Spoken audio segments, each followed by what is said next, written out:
প্রথম দৌড়ে কচ্ছপ জেতার পর খরগোশ খুব লজ্জিত হয়। সে বুঝতে পারে যে অহংকার ও আত্মতুষ্টি তার পরাজয়ের কারণ। এবার সে আরও মনোযোগী হয়ে কঠোর অনুশীলন শুরু করে। এরপর আবার এক দৌড়ের আয়োজন করা হয়। এবার খরগোশ কোনো বিশ্রাম না নিয়ে পুরো পথে ছুটে যায় এবং সহজেই জিতে যায়।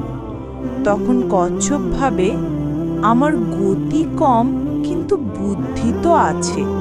এবার কচ্ছপ একটি পরিকল্পনা করে। সে খরগোশকে এমন একটি পথে দৌড়ে চ্যালেঞ্জ করে যেখানে একটি নদী আছে।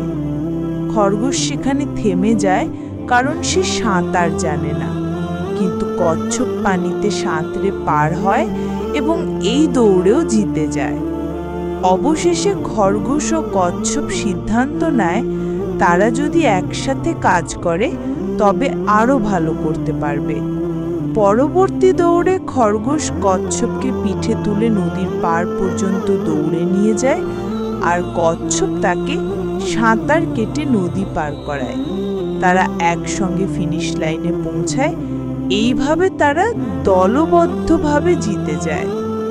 এই দ্বিতীয় অংশের মূল বার্তা হলো, দলবদ্ধভাবে কাজ করলে সেই কাজটি শক্তিশালী হয় এবং সহযোগিতাই প্রকৃত শক্তি। খরগোশের এই গল্পটি যদি আপনাদের কাছে ভালো লেগে থাকে তাহলে অবশ্যই একটি লাইক করবেন এবং আপনার মতামত জানাবেন। আর আমার চ্যানেলটি সাবস্ক্রাইব করে আমাকে এগিয়ে যেতে সহযোগিতা করবেন। ধন্যবাদ।